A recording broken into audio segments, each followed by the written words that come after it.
கூடலூர் தொகுதியில் 13ஆம் தேதி கருப்பு கொடி ஏற்றி போராட்டம்.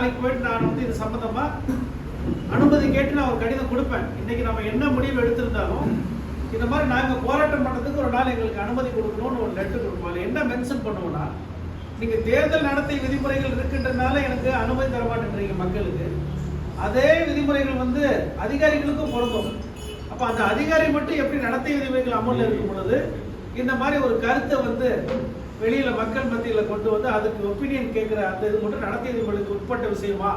அதனால் இதுவும் சட்டபூர்வமான விஷயம்தான். எனவே ஒன்று எங்களுக்கு நீங்கள் அனுமதி கொடுக்கணும், இல்லைன்னா அப்படி தேர்தல் நடத்தை விதிமுறைகள் அமலில் இருக்கும்போது இப்படி மக்களுடைய கருத்து கேட்கறதுக்காக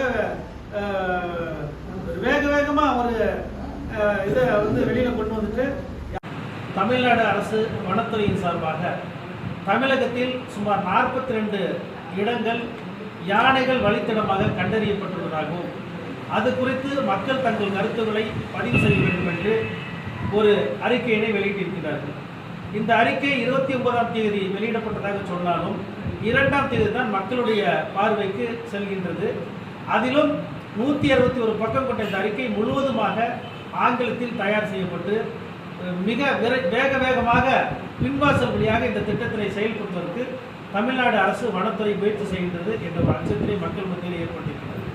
தேர்தல் நடத்தை விதிமுறைகள் அமலில் இருக்கின்ற பொழுது எப்படி அரசியல்வாதிகள் பொது விஷயங்களில் ஈடுபடக்கூடாதோ அதை போல அதிகாரிகளுக்கும் இந்த சட்டம் பொருந்தும் என்ற வகையில் இந்த நடத்தை விதிமுறைகள் அமலில் இருப்போது எப்படி இந்த அதிகாரிகள் இப்படிப்பட்ட ஒரு வரைவு அறிக்கையை வெளியிலே வைத்து மக்களுடைய கருத்துக்களை கேட்கின்றார்கள் என்பது எங்களுக்கு புரியவில்லை.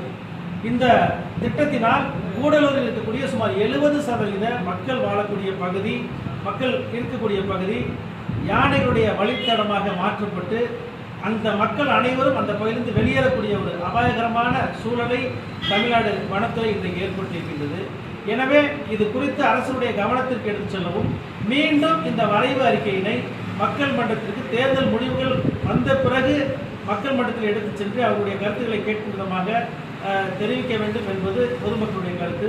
அதுவரையில் எதிர்வரும் 13ஆம் தேதி முதல் கூடலூர் சட்டமன்ற தொகுதியில் இருக்கக்கூடிய அனைத்து வீடுகள், வணிக நிறுவனங்கள், வாகனங்கள் என அனைத்து பகுதியிலும் கருப்பு கொடி ஏந்தி இந்த வரைவு திட்டத்திற்கு எதிராக மக்கள் தங்களுடைய உணர்வுகளை வெளிப்படுத்தும் விதமாக 13ஆம் தேதி முதல் தொடர்ந்து ஒரு வாரத்திற்கு கருப்பு கொடி கூடலூர் சட்டமன்ற தொகுதியில் இருக்கக்கூடிய அனைத்து இல்லங்களிலும் ஏற்றி போராட வேண்டும் என்ற முடிவிற்கு இன்று அனைத்து அரசியல் கட்சிகள், வியாபார சங்கத்தினர், பொதுநல அமைப்புகள் மேற்கொண்ட இந்த ஆலோசனை கூட்டத்தில் முடிவு செய்யப்பட்டிருக்கிறது.